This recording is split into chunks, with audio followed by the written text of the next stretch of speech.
ஒருவரின் வியாதியை மற்றொருவர் வாங்கிக் கொள்ள முடியும் என்று சாஸ்திரங்கள் பல கற்ற ஒருவர் சொல்ல கேட்டேன்.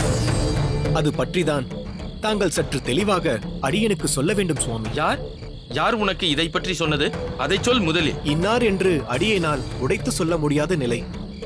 ஆனால் அவர் சாஸ்திரங்களை முறையாக கற்றவர், பெரிய பண்டிதர். அவ்வளவு ஏன், நம் ஆச்சாரியருக்கு அடுத்த நிலையில் இருப்பவர். அவர் மற்ற ஒரு சிலரோடு அடியேன் தங்களிடம் தெரிவித்த விஷயத்தை உரையாடிக் கொண்டிருந்ததை செவியுற்றேன். அதை பற்றி தெளிவு பெறவே தங்களிடம் வந்துள்ளேன். சரி, நீ தெளிவு பெற வேண்டிய விஷயம் என்ன? ஆச்சாரியரின் வியாதியை அடியேன் வாங்கிக் கொள்ள வேண்டும் என்று விரும்புகிறேன். சுவாமி, தாங்கள் எதுவும் சொல்லாமல் இருக்கிறீர்களே. ஆச்சாரியரின் வியாதியை நீ பெற்றுக்கொண்டு அவர் முன்போல் சுகமாக வீற்றிருந்து சம்பிரதாய அபிவிருத்தியில் ஈடுபட வேண்டும் என்று நீ விரும்புகிறாய், அப்படித்தானே? உன்னை நான் பெரிதும் பாராட்டுகிறேன். அடியனுக்கு பாராட்டெல்லாம் வேண்டாம்.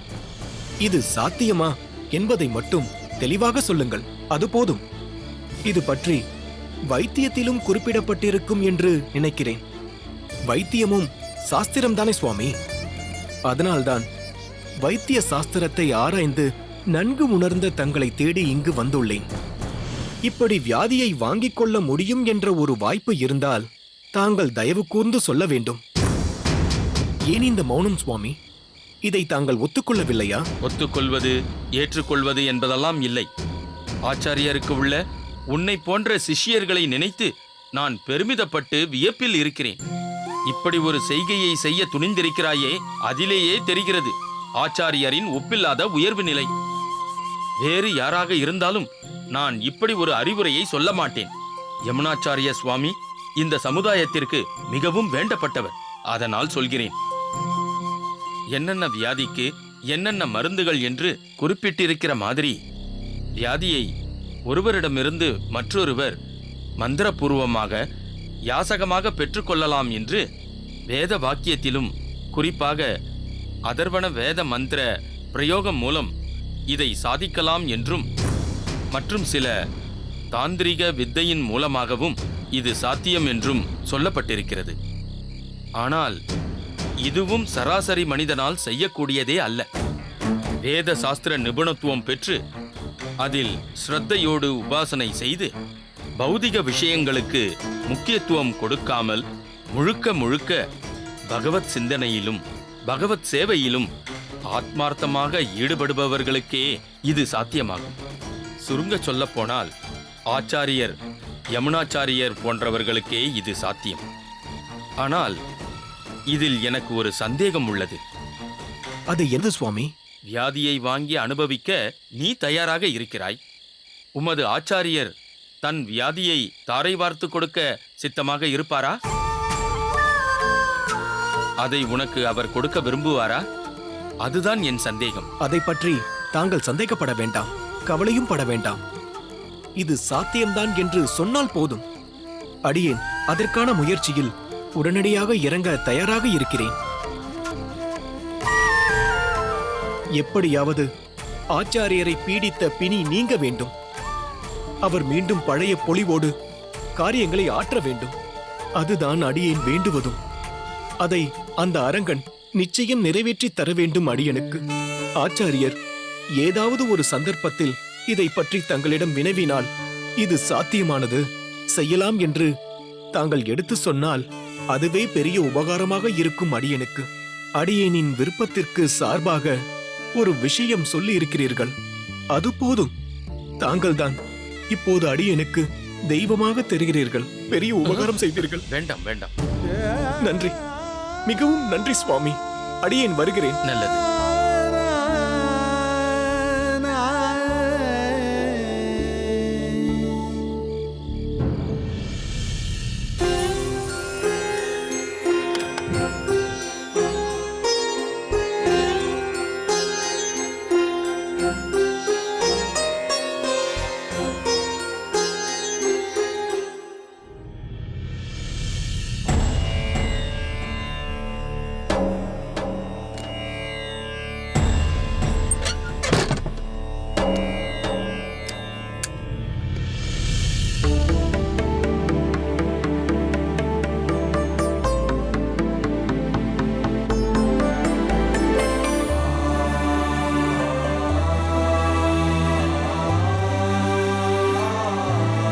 இது என்ன ஆச்சரியம்!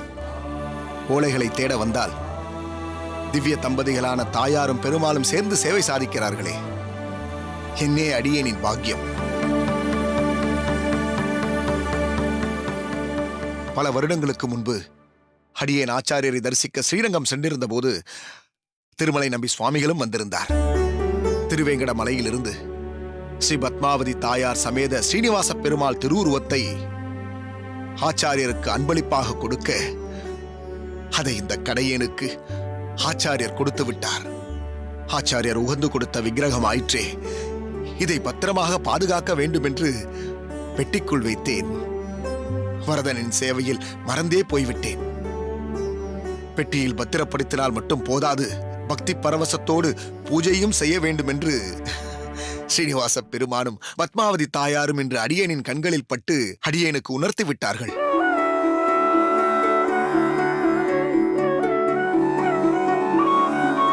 அடியேனின் பாக்கியமே பாக்கியம். அடியேன் தாசன்.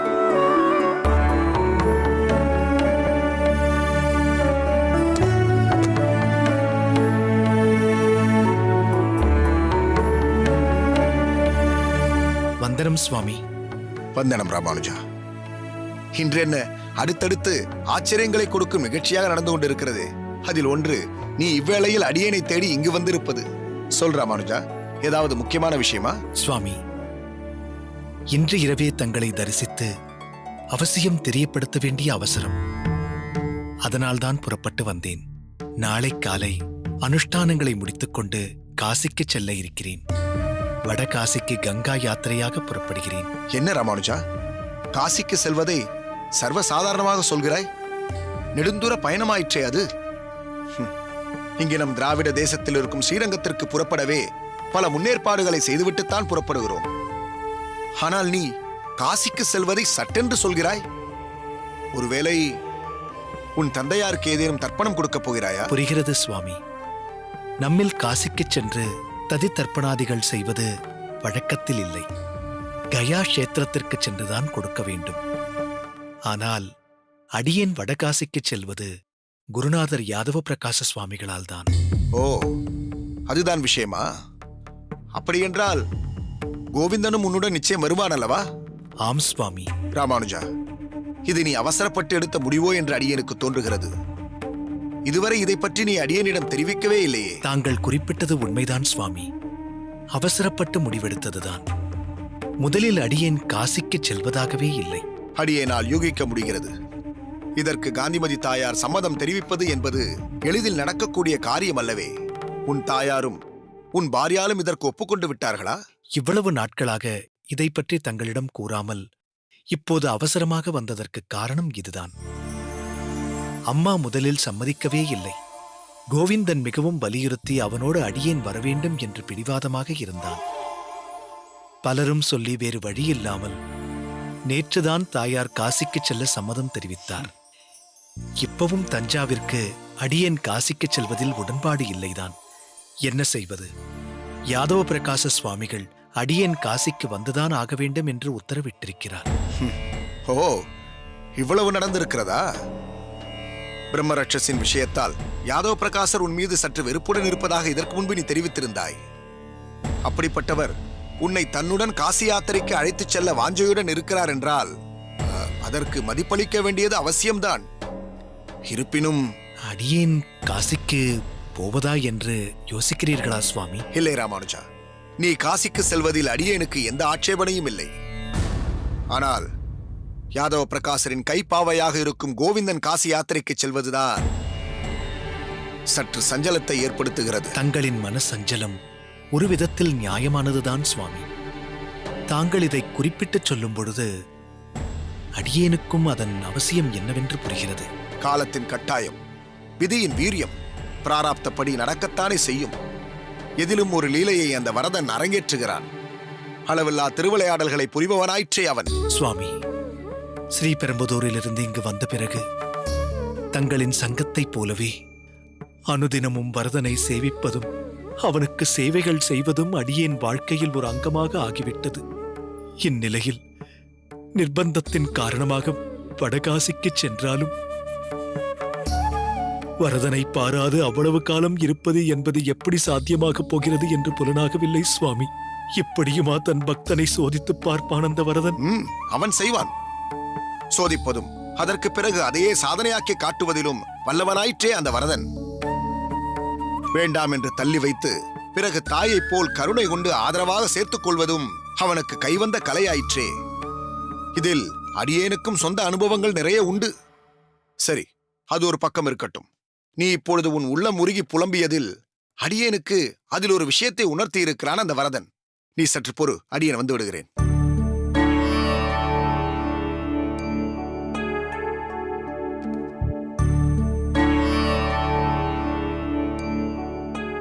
ராமானுஜா, இந்த பெட்டியை திறந்து பார்.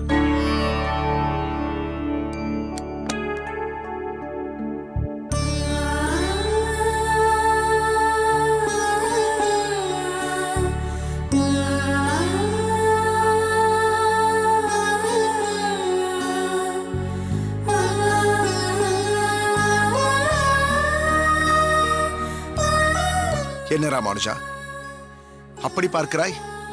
இவர்கள் வேறு யாரும் அல்ல, வரதனின் சொரூபமான ஸ்ரீனிவாசனும் பெருந்தேவி தாயாரான பத்மாவதி தாயாரும் தான்.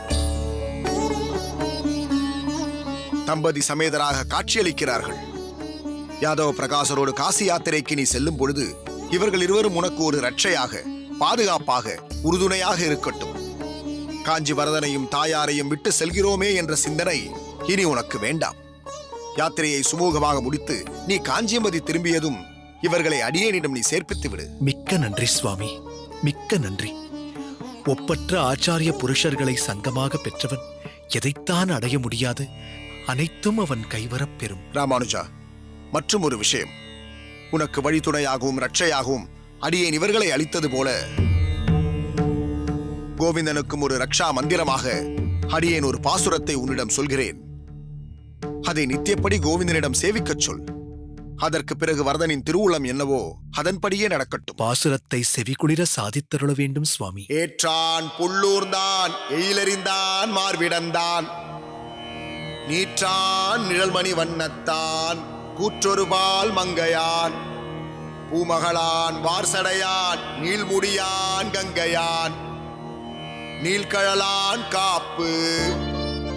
இதுதான் அந்த காப்பு, அதாவது ரட்சை பாசுரம். பொய்கையாழ்வார் அருளிய முதல் திருவந்தாதி. இதை என்றும் மறவாமல் கோவிந்தனை ஸ்ரத்தையுடன் சேவிக்கச் சொல். நிச்சயம் சுவாமி, தங்கள் உத்தரவுப்படியே செய்கிறேன் சுவாமி. சுவாமி, மேலும் ஒன்றை உங்களிடம் சொல்ல வேண்டும் என்பதில்லை. அடியேனின் கிரகத்திற்கும் தாங்களே பாதுகாப்பு அரணாக இருக்க வேண்டும். தந்தை பரமபதத்தை அடைந்த பின்னால் வெகு நாட்கள் தாயை பிரிந்து வெகு தூரம் செல்வது இதுதான் முதல் முறை. கவலைப்படாதே ராமானுஜா, வரதனின் திருவடியும் உனது கிரகமும் என்றும் அடியேனின் கண் பார்வையில் இருக்கும். நன்றி சுவாமி. சுவாமி, அடியேன் உத்தரவு வாங்கிக் கொள்கிறேன். சற்று பொறு ராமானுஜா. ஸ்ரீ பத்மாவதி தாயார் சமேத ஸ்ரீனிவாசரை தரிசித்து அவர்களுக்கு ஆராதனம் செய்து வெகு நாட்கள் ஆகிவிட்டது. இங்கு எங்கோ ஒரு மூலையில் மறைந்திருந்திருக்கிறார்கள். அதனால் அடியேன் அவர்களுக்கு குறைந்தபட்சம் பசும்பாலாவது அம்சி செய்துவிட்டு தருகிறேன். அதுவே அடியேன் செய்யும் பெரும் பாக்கியம். நீ காசிக்கு சென்று வரும் வரை இனி இவர்கள் உன்னுடையவர்கள்தான். அடியேன் சென்று பசும்பாலை காய்ச்சிவிட்டு வருகிறேன். சரி சுவாமி.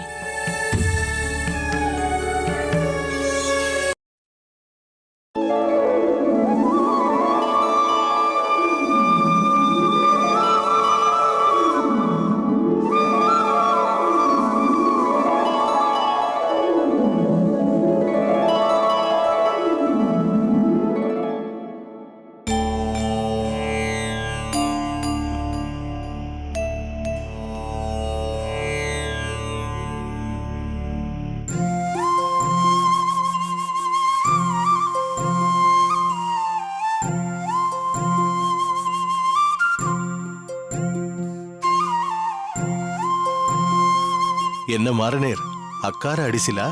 ஆம் சுவாமி, அக்கார அடிசிலேதான். தாங்கள் பகவானுக்கு கண்டொருள பண்ண வேண்டி மலராண்டானிடம் சொல்லி பிரத்யோகமாக தலிகை செய்து கொண்டு வந்திருக்கிறேன். இனிப்பான விசேஷ அன்னம் பகவானுக்கு உகப்பானதுதானே? ஏதேது கொண்டு வந்திருப்பதோ இனிப்பின் உச்சமான அக்கார அடிசில் என்று சொல்லப்படும் சர்க்கரை பொங்கல். அதேபோல் உன் முகமும் பளிச்சென்று இனிமையாய் காணப்படுகிறது. உதிர்க்கும் வார்த்தையிலும் இனிமை தென்படுகிறது. என்ன விசேஷம் என்று இந்த சர்க்கரை பொங்கலை பெருமாளுக்கு கண்டருள பண்ண கொண்டு வந்திருக்கிறாய்? காரணம் நிச்சயம் இருக்கிறது சுவாமி. தாங்கள் ஒன்றை சொல்லியருள வேண்டும். என்னவென்று சொல்.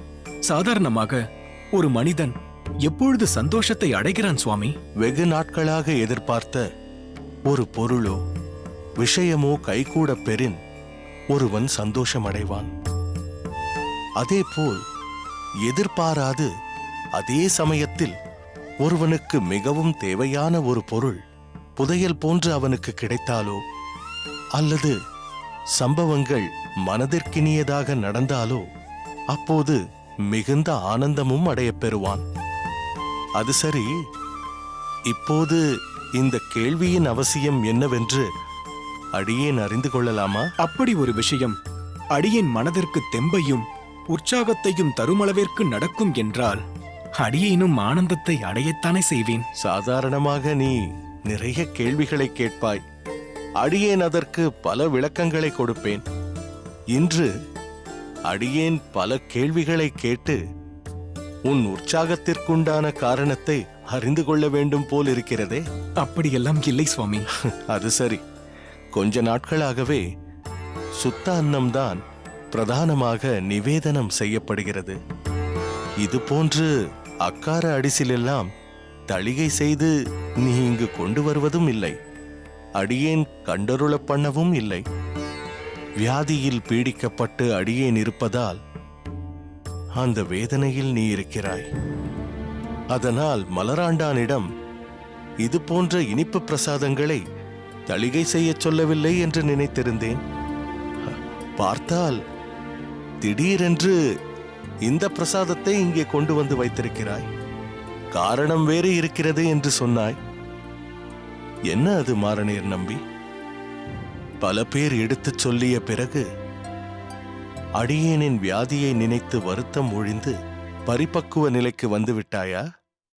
அப்படியென்றால் அடியேனுக்கு மிகவும் சந்தோஷம்தான்.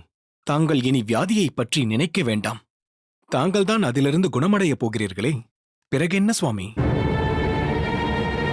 தங்களிடம் உள்ள கண்ணுக்கு புலப்படாமலும் தாங்களே அனுபவித்து வரும் அவ்விஷயத்தை அடியனுக்கு தாரை வார்த்து தந்தருள வேண்டும். மாறனேர், நீ அடியேனிடம் எதை கேட்கிறாய்? தங்களை அனுதினம் ஆட்டி வதைக்கும் வியாதியைத்தான் யாசிக்கிறேன்.